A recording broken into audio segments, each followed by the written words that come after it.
This is the story of a legendary car company that pinned all of its hopes on one final vehicle, a last-ditch effort to save its brand in America. The car was called the Kizashi, a name that literally means good omen in Japanese. But for Suzuki, it was anything but. Instead of rejuvenating the brand, it flopped so hard that Suzuki completely vanished from US roads. So, what went wrong? How did a company once known for tough off-roaders and budget-friendly cars spiral into obscurity in one of the world's biggest car markets? Well, let's rewind the clock and find out.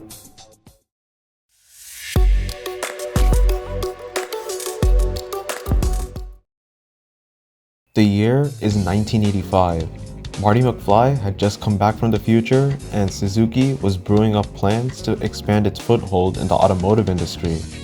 Suzuki had already found great success across Asia and was setting its sights on North America. Luckily, it had a ticket in, General Motors. See, GM had bought a stake in Suzuki back in 1981, which opened the door for Suzuki to enter the US market while helping GM expand its small car lineup. GM had already tried its hand at compact cars before, the prime example being the Opel and Isuzu-developed Chevrolet Chevette, but they never truly caught on. So instead, they turned to Suzuki. So in 1985, Suzuki launched its first models in the US. There was the Forza, later called the Swift, and the Samurai, which was essentially the now iconic Jimny. And in classic GM fashion, they went to town rebadging the shit out of both models. In North America alone, they rebadged the Forza under multiple brands. There was the Pontiac Firefly in Canada, there is the Chevrolet Sprint, and the Geo Metro. You'll see as the video goes on that this badge engineering strategy would basically go on to define much of Suzuki's future in North America. But for now, things had a strong start. The Swift was fun, cheap, and easy to drive, and subsequently received plenty of praise from motoring journalists at the time.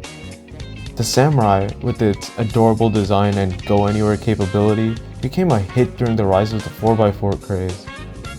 Rather abruptly, however, that momentum soon came to a halt. In 1988, disaster struck. A Suzuki Samurai rolled over after its driver swerved to avoid an obstacle in the road. On the surface, it seemed like just another unfortunate accident, until it was revealed that the driver worked for the US Consumer Union, the organization behind Consumer Reports.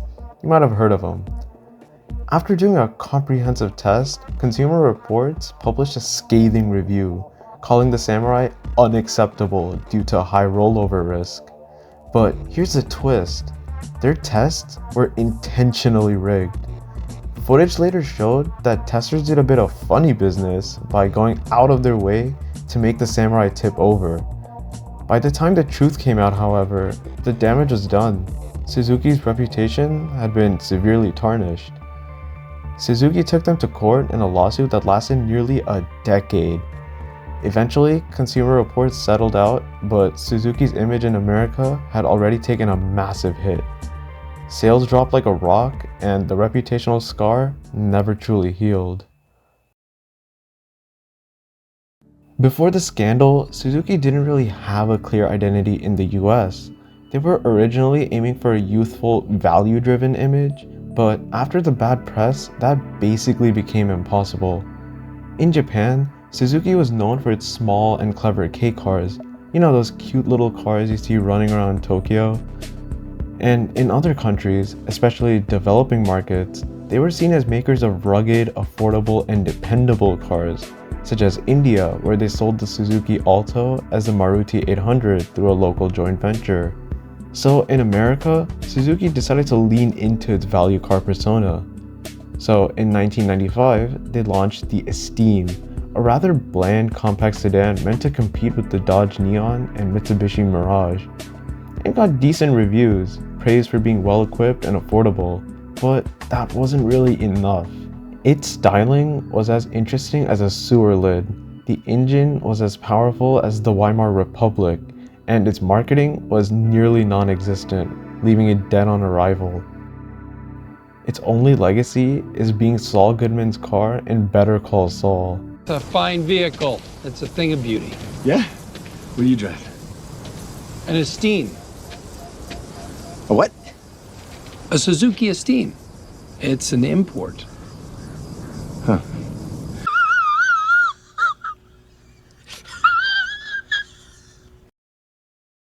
So then, not the strongest start, but it was nothing but a scratch towards Suzuki's ambitions. And ambitious they definitely were. From 1995 to 2005, Suzuki went on a product launching frenzy. They released not one, not two, but 8 new models in the US. First came the Samurai's replacement, the X90, a 2-door, T-top, rear or all-wheel drive roadster SUV. It sounded unique, and it was, but just not in a good way. Reviewers slammed it big time. Motor Trend even recently called it the worst car of the 1990s. But I gotta say, it's a respectable car. It tried to be something new, something fresh, something different from the SUVs of the time. But like all unique cars, it was an absolute sales disaster. But never mind that. There's also the new Vitara lineup. There was the regular Vitara, which came as a 2 or 5-door SUV. Then there was the Gran Vitara, which came with a bigger engine and more equipment. And then there was the Gran Vitara XL7, which was a stretched version with 7 seats, making it the cheapest 7-seater SUV at the time. To go with these SUVs, Suzuki introduced a sheer tsunami of sedans and hatchbacks. There was the Aereo subcompact sedan and hatch duo, which Top Gear fans may recognize as the iconic reasonably priced car from the aptly named Star in a Reasonably Priced Car segment. Then there was also the Forenza and Reno, which were rebadged sedan, wagon, and hatchback variants of the compact Daewoo Lacetti, which Top Gear fans may once again recognize as the second reasonably priced car from the show. Then there's also the Verona, which was a mid-size sedan that was a rebadged Daewoo Magnus. And in Canada, there's a Swift Plus, which, you guessed it, was another rebadged Daewoo. This time, a rebadged Daewoo Kalos, which you may recognize if you've ever seen one of these. These cars were cheap and filled a niche for budget-conscious buyers, which resulted in a temporary boost in sales, mostly thanks to the SUV craze. But the sedans? Well, those flopped harder than Fire Festival. So, why did Suzuki's compact cars fail? Well, one word: quality, or rather, the lack of it. Most of these cars were built by Daewoo, a company infamous for cutting corners. They weren't designed for American tastes either. They were small, underpowered, and so uninspiring to look at that it makes Disney Star Wars movies look like original masterpieces. We've decoded the intel from the First Order spy, and it confirms the worst. Somehow Palpatine returned. What did he say? Plus, they had no cohesive design language. Park a Verona next to a Camry, or an Esteem next to a Toyota Tercel, and you'd barely be able to tell them apart. To make matters worse, Suzuki's cars felt cramped inside, especially for American buyers who like their vehicles big and roomy. The result? Sales slipped again. And by the mid-2000s, Suzuki slashed its dealership network from nearly 500 to just 300 dealers. Desperate to turn things around, Suzuki rebranded itself with a cheap but cheerful strategy. Out went the Aereo, Forenza, Reno, Verona, and the old Vitara. In came the Aereo's replacement, the SX4, a fun and funky new subcompact sedan and hatch duo aimed at younger buyers. They updated the Gran Vitara and introduced a second-generation XL7, this one based on the Chevy Equinox. But right in the midst of this rebrand, Suzuki would face yet another hurdle. You guessed it, the 2008 financial crisis. GM went bankrupt and the US government had to bail them out, but only on the condition that they cut anything that wasn't bringing home the bacon. As a result, GM killed many of their own brands off, such as Pontiac and Hummer, at the same time cutting ties with Saab, rest in peace, and of course, Suzuki. Just like that, the new XL7 was discontinued after only 2 years, and Suzuki was left to fend for itself in a badly damaged American car market and in an equally turbulent economy. In a last-ditch effort, they decided to sell a rebadged Nissan Frontier and launch it as the Suzuki Equator, a mid-sized pickup priced lower than the Frontier but with a better warranty. But no one really fell for it, or even knew that it existed for that matter. Suzuki was well and truly cooked, and they had one last chance to save themselves in the US market. And that final chance was a mid-sized sedan that Suzuki was putting their best effort into. That's right, the Kizashi. And believe it or not, the Kizashi was good. Like, really good. Great design, excellent handling, and because of that, it received solid reviews. But none of it mattered. Due to Suzuki's thin dealer network and lack of presence in the eyes of the American public, the brand had become irrelevant and the Kizashi was dead on arrival.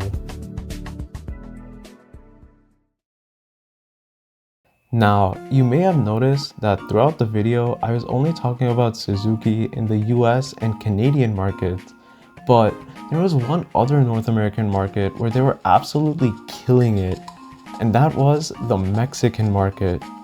Why? Because Mexico, a developing market, loves small and efficient cars. And after leaving the US and Canada, Suzuki doubled down in Mexico, bringing over hits like the Swift, the Ciaz, and the Jimny. The 4th gen Jimny especially reignited interest, and fans in the US could only watch from afar.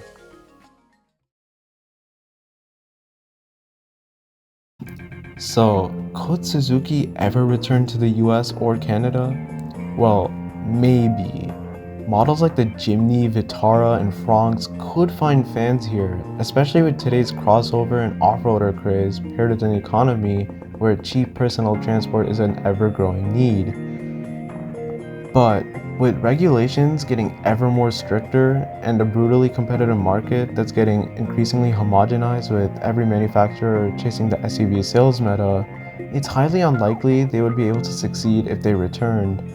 Even if they were the cheapest cars on the market, they would see strong sales during periods of economic uncertainty, like we see today, but once that's no longer the case, they'll likely face the same fate as the Mitsubishi Mirage in the US and be ridiculed for being cheap, leading to a repetition of Suzuki's past. And that's the real tragedy.